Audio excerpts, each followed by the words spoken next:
Nosferatu 2024 versus Bram Stoker's Dracula 1992 versus Nosferatu 1979. Which one will win? Stay tuned. It's Resident Horror in the building. Be sure to hit the subscribe button, the like button, and that notification bell so you don't miss a video. Don't want to hold you too long. Let's see if we can get by this very quickly. Out of these three movies, you already know which one has my heart. But let's start with Nosferatu 2024. All of these movies are influenced from the same source. So we're going to try to figure out which one is better in my opinion. Now, these two on the end, the 2024 and the 1979, have more in common than Dracula in the middle, although they're all from the same source. These two on the end, you could say, almost go frame for frame. So it's safe to say that the 1979 the 1979 Nosferatu influenced the 2024 Nosferatu. How do the two Nosferatus fare in these two films? That check goes to Nosferatu 1979. The Nosferatu in 1979, they didn't have the special effects like that, so they had to rely on straight acting and atmosphere and presenting that emotion through movements and so forth. No special effects, right? Lower budget film. And because of that, it made Nosferatu more relatable, more grounded. And you felt like this is somebody where you could walk into a strange house and here's Nosferatu in front of you. So that was really creepy, and I really felt that. And that Nosferatu is a lot better than the fantastical Nosferatu in 2024, which my man Bill Skarsgård did a wonderful job. No shade on him, but that Nosferatu was better for the points that I stated before. This was more whimsical, more fantasy, more CGI, more all of that good stuff, which was good as well. That Nosferatu in 2024 was good as well, but not just as creepy as Nosferatu in 1979. Both girls in the film, as the love interest of Nosferatu, did a fantastic job. But I have to give that edge to 2024 for the young lady playing that role in this. She was fantastic. You felt her. She was in your face. Same thing with the other one, but it was better done in this one. Now, frame for frame, this Nosferatu adds a little bit more to the story as far as what's going on with the gypsies when they reach that point.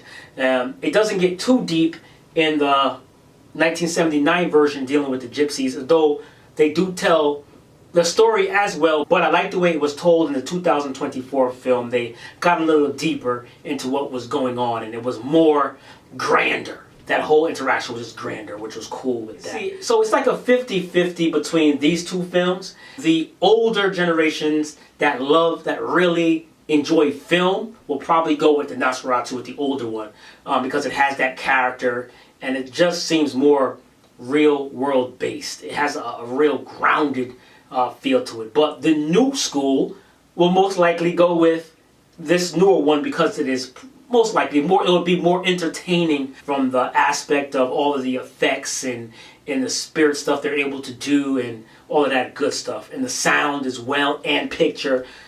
So they would most likely go with that. Let's talk about Bram Stoker's Dracula. Has everything going for it. It has the acting. It has the atmosphere. It has the sound, especially the 4K one right here. It has the picture. It has the lore. It has the entertainment factor. It has that almost Broadway stage presentation in some aspects of it. And it has the special effects. Of course, the special effects don't compare to the 2024, but they are good for the time. It has the gore. Man, this film, it has the sex. Oh man, Dracula went in. This separates itself because this Dracula is seductive. These, I want to say he's too seductive in these, but more so seductive in Bram Stoker's Dracula. He's vicious as well in Dracula, and he also transforms into his true form in this Dracula and makes Nosferatus out of, you know, when he bites them and so forth, like Van Helsing said in the film, in this lore. First one is so entertaining from the beginning to the end. It has better action than this one, than 2024. It has better action than the 1979 film. The Dracula, man, is better.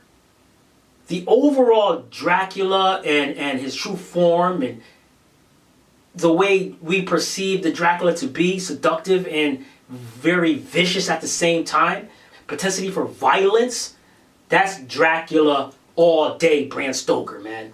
And the story is the same. It is a love story for all of these. They find a love interest and all of that good stuff. And my heart is with the Bram Stoker's Dracula. I watched them fresh. So, and this one still wins. Bram Stoker's Dracula is still my favorite film. Dealing with Dracula and all of that good stuff, man. It was up there in one of my top 10 films of all time as well. And so if I was to rank, I would put Dracula, Bram Stoker's, number 1, Nosferatu, number 2, and the 1979, number 3. Now, all of these are worth a watch. All of them are worth a watch. But if you had to choose one, I'm saying go with Bram Stoker's Dracula. From the beginning to the end, it is entertaining. I mean, come on. He changes into animal form and puts the business on her sister. Come on.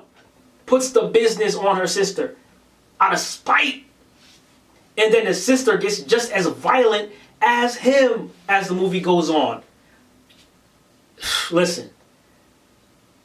Yes, that's the one. That's the one. I want to know what you guys thought in the comments. Which one of these are your favorites? If I haven't mentioned a film dealing with Dracula here, let me know in the comments which one I should watch. I probably watched it already, but just let me know in the comments and I'll check it out if I haven't.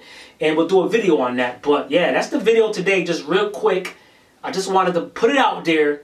Bram Stoker's Dracula is still the king over Nosferatu 2024. Although this is good as well. Hope you guys enjoyed. Resident Horror, signing out.